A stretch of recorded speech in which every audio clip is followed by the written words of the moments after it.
श्रुतावधर्म सर्वस्वं श्रुत्वा चैवावधार्यताम् आत्मनः प्रतिकूलानि परिसामनाः समाचरेत्। मंचस्थ संतगुण एवं वैराग्यों से विभूषित मधुमंगल में समाज इस बुहारा ग्राम के इर्द गिर्द अन्य ग्राम से पधारे हुए संत गुरुजन, निर्चय विवेकी सज्जनों, साधनरत हमारी साथी बहनें, संस्कारी बच्चों एवं मेरे सहपाठियों, अभी हम ऐसे संतों का विचार श्रवण कर रहे थे जिन्होंने इस बुहारा ग्राम के नाम को और काम को दोनों को आगे बढ़ाया है। संत श्री यशेंद्र साहब जी, संत श्री अनुपम साहब जी, संत श्री पुष्कर साहब जी, आप 3-4 मूर्ति, करुणा साहब जी, 4-5 मूर्ति संत ऐसे हुए हैं जो परख सिद्धांत के क्षेत्र में बढ़ करके आज परख सिद्धांत को और मजबूती दे रहे हैं। भले हम गिरधारी जी और बैसाखी माता को जानते हैं जिन्होंने सद्गुरु श्री रामचंद्र साहब जी के चरणों में समर्पित होकर के अपने तन मन धन को सदा के लिए अर्पण कर दिए थे, और उसी का परिणाम है आज हम जो यहाँ दो दिवसीय सत्संग में बैठ करके हम ज्ञान का आनंद ले रहे हैं। कहते हैं दुनिया में दान 2 ही प्रकार के होते हैं, एक ज्ञान दान और एक अन्न दान। वैसे अन्न दान जो सबसे बड़ा दान है, गौदान, पैसा दान, रुपया दान, कन्यादान, ये सब की बात है, लेकिन सबसे कोई महान दान है तो 2 ही दान है, एक अन्न दान और अंतिम जो सद्गुरु हमें देते हैं, संत जो हमें देते हैं, वो ज्ञान दान। 2 ही दानों की चर्चा होती है जब हम दान की बात करते हैं। आइए मैं सद्गुरु कबीर की एक साखी पर कुछ अपना निवेदन करने जा रहा हूं। यह जितने भक्त और हमारी माताएं बैठी हैं उनमें से सभी लोगों को, ज्यादा तो नहीं लेकिन 50 से ऊपर प्रतिशत लोगों को ये साखी याद है। साच बराबर तप नहीं, झूठ बराबर पाप, जाके हृदय साच है ताके हृदय आप। सत्य की परिभाषा अभी हमें करनी हो तो हम सत्य की परिभाषा हम किस ढंग से, किस शैली से, किस सूत्र को लेकर के हम इसको परिभाषित कर सकते हैं। और मैं कहूंगा सत्य को परिभाषित करने के लिए कोई एक सूत्र को लेकर के हम परिभाषित नहीं कर सकते। क्यों? गुरु कबीर ने बीजक में सत्य के पीछे अपने शब्दों को पूरा उड़ेल दिया है। साचा सौदा कीजिए अपने मन में जान, साचे हीरा पाइए झूठे मूल हंगान। साच मतलब त्रैकाल बाधित जो एक रस है उसे हम सत्य कहते हैं। अलग अलग महापुरुष अपने लक्ष्य तक पहुंचने के लिए, अपना टारगेट बना करके जो चलते हैं वहां तक पहुंचने के लिए अलग अलग रास्ता चुने हैं, लेकिन सदगुरु विशाल देव कहते हैं भक्ति विरति पारक सुधीर रहीकर अपनों काज जाह योग्यता प्राप्ति जस तस प्रारब्ध निवाज। गुरु विशाल देव कहते हैं यदि कोई भक्ति में ही चले तो वहां अपनी मंजिल तक वो पहुंच सकता है, क्योंकि वो भक्ति में इतनी ताकत है कि वो मंजिल तक आपको पहुंचा सकती है।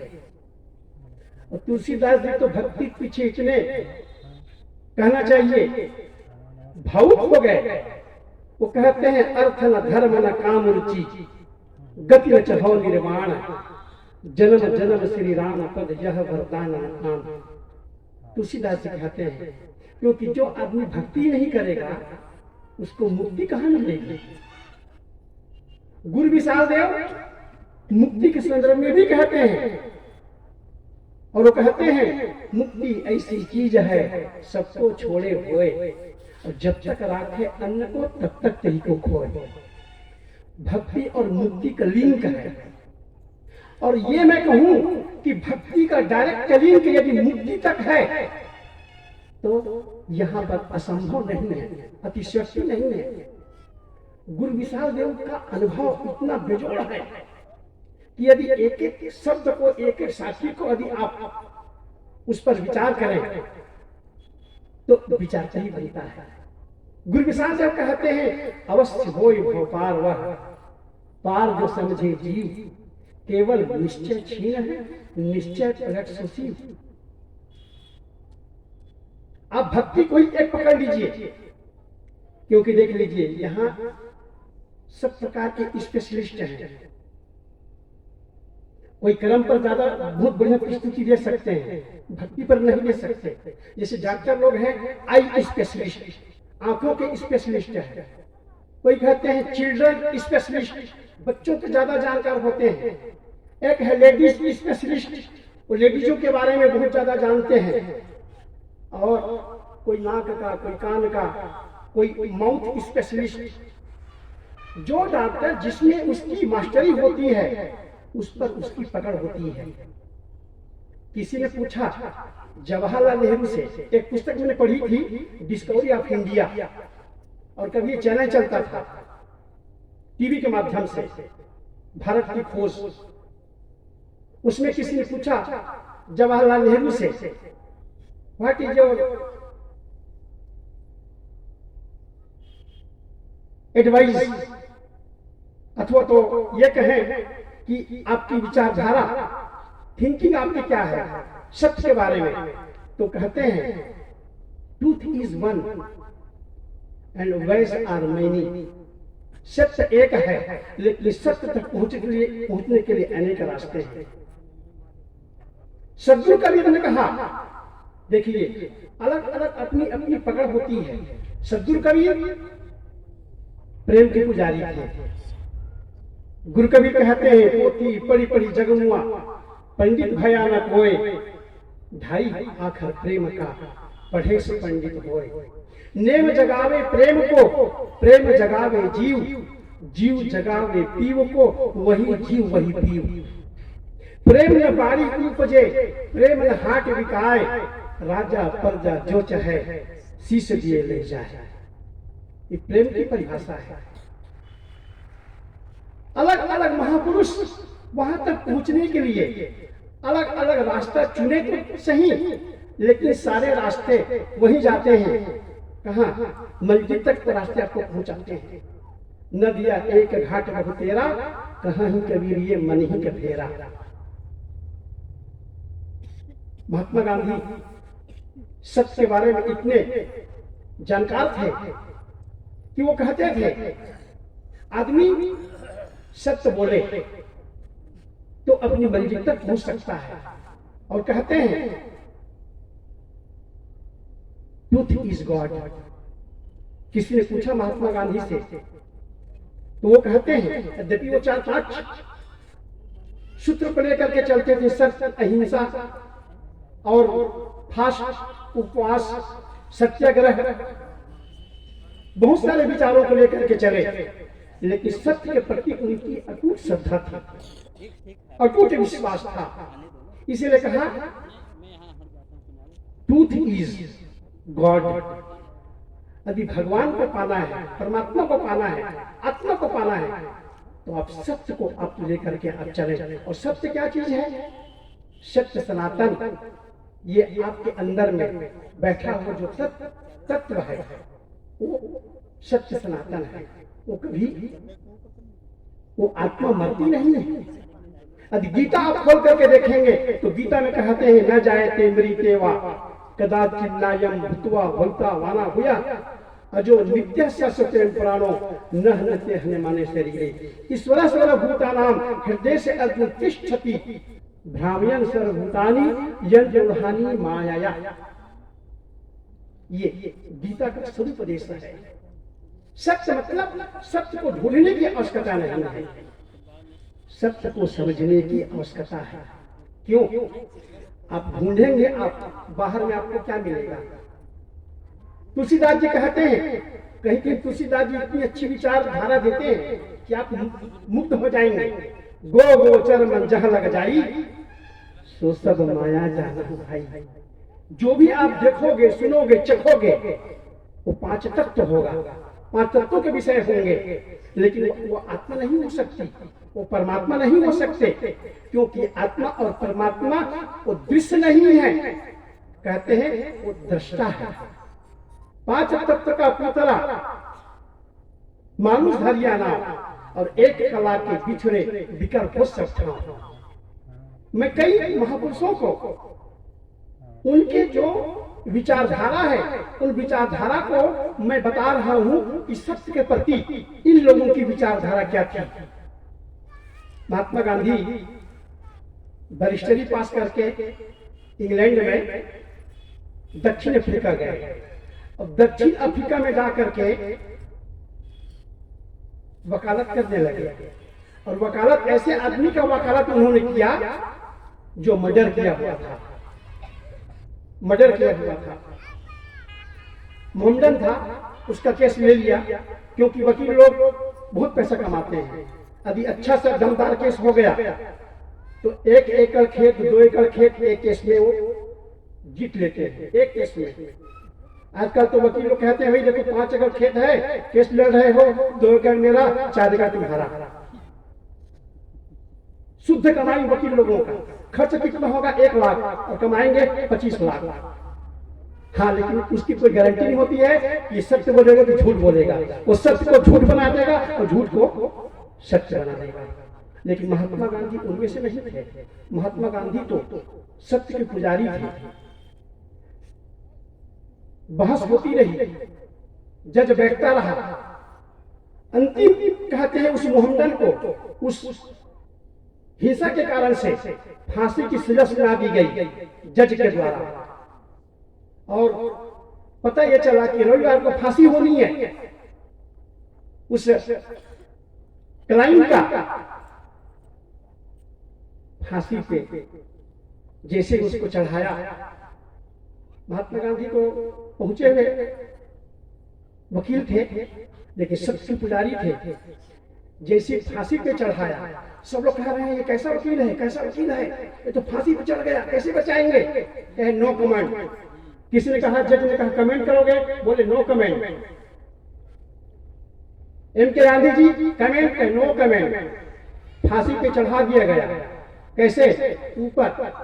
जैसे फांसी पे उठाए, ऐसे महात्मा गांधी ने कहा ऑब्जेक्शन योर ऑनर। बोले क्या हुआ? मैं ऑब्जेक्शन नहीं कर रहा हूं। फांसी पे आप चढ़ाने की बात कहे थे, अब जान से मारने की बात नहीं कहे थे। This is my point. फांसी पे आप चढ़ा दिए, तुरंत उतारिए। टू हैंग आप चढ़ा दिए और उतारिए।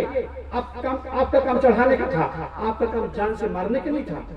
तुरंत उसको फांसी से उतार दिया गया, और उतार करके कहते हैं खड़े खड़े उसको बचा लिए। आपने मारने की बात नहीं कही थी, आपने फांसी पे चढ़ाने की बात कही थी, अब तुरंत आप उतार दीजिए।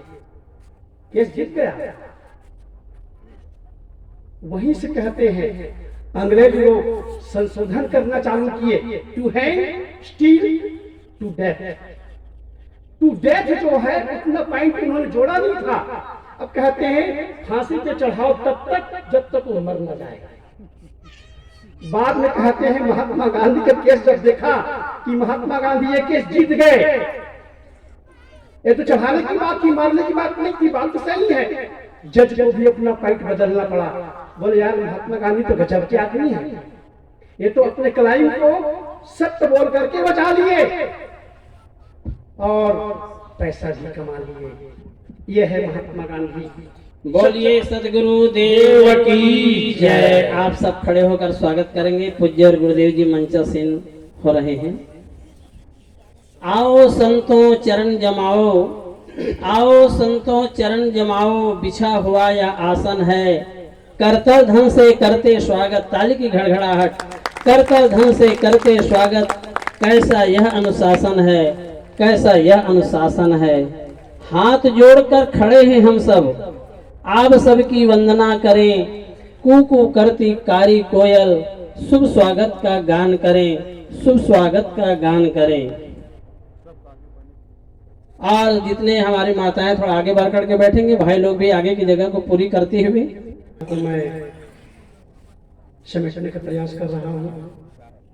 मैं कह रहा था साचा सौदा कीजिए अपने मन में जान, साचे हीरा पाइए झूठे मूल बुरहान। आप एक निश्चित अपना लक्ष्य को आप चुन लीजिए। जैसे हमारे अनुपम साहब जी कह रहे थे, आप मन में आप बैठा लीजिए कि मुझे शराब नहीं पीना है, डू और डाई, या तो मैं पीऊंगा या तो मरूंगा। अब दोनों में अभी एक चुनना हो तो आप मरना आप चुने, आप पीना आप न चुने। ऐसी निश्चयता जब आपके अंदर में होगी तभी आप उन गलत चीजों को आप छोड़ सकते हैं। आइए एक छोटा सा उदाहरण रख करके अपनी बातों को मैं समाप्त कर रहा हूं। अकबर के दरबार में बीरबल हाजी जवाबी होते थे और जब भी कुछ प्रश्न करते थे अकबर, तो बीरबल 9 रत्नों में एक रत्न थे। एक रत्न तानसेन थे, एक रत्न थे बनारसी दास। एक भी परीक्षा लेना हुआ अकबर को तो बनारसी दास को बुलाए, क्योंकि 9 रत्न में एक रत्न बनारसी दास जी थे जो कभी झूठ नहीं बोले, लेकिन उसके अंदर में दया की भावना थी। एक कबूतर लाए, अब कबूतर ला करके बनारसी दास के हाथ में दे दिए और अब उससे पूछवाया गया तो वहां पर अकबर ने पूछा ये जिंदा है कि मुर्दा है। अब बनारसी दास जी सोचते हैं कि मैं जिंदा कहूंगा तो मैं फंसूंगा, मुर्दा कहूंगा तो मैं फंसूंगा, अर्थात जान, इस कबूतर की जान मुझे बचाना है। कभी कभी संत लोग उदाहरण देते हैं कि कोई शिकार जब संत के माध्यम से होकर के जब निकल जाते हैं तो संत को पूछते हैं भाई इधर मेरा शिकार गया क्या, तो संत लोग बड़े युक्ति से उत्तर देते हैं जो देखा वो बता नहीं सकता और जो बता है वो बताता है वो देख नहीं सकता। मुंह और कान की बात चलती है, संत लोग अपना युक्ति से निकल लेते हैं। इसी प्रकार से बनारसी दास के सामने समस्या हो गई कि जान को कैसे बताना है कबूतर, तो उन्होंने पूछा अकबर ने कि ये जिंदा है कि मुर्दा है। तो जानते हैं आप, बनारसी दास जी कहते हैं है तो मुर्दा लेकिन मैं जिंदा में निकाल सकता हूं, है तो मुर्दा लेकिन जिंदा में निकाल सकता हूं। ऐसी बात जब बताए अकबर को तो अकबर का दिमाग ही फेल हो गया। बोले कैसा उत्तर है? बोले उत्तर ठीक है, मुझे पता है कि मैं जिंदा कहता तो वोट देते आप, मैं मुर्दा कहते तो कहते हैं। उत्तर जो दिया उन्होंने बनारसी दास वो बिल्कुल सटीक उत्तर दिया और सटीक उत्तर देकर के कहते हैं एक जान को उन्होंने बचा लिया। संत लोग सत्य पे चलते चलते अपनी रक्षा भी करते हैं और सत्य की भी रक्षा करते हैं। इसीलिए सतगुरु कबीर ने कहा, साच बराबर तप नहीं, झूठ बराबर पाप, जाके हृदय साच है, ताके हृदय आप। साखी का थोड़ा सा भाव मैं आपके बीच में रखा हूँ।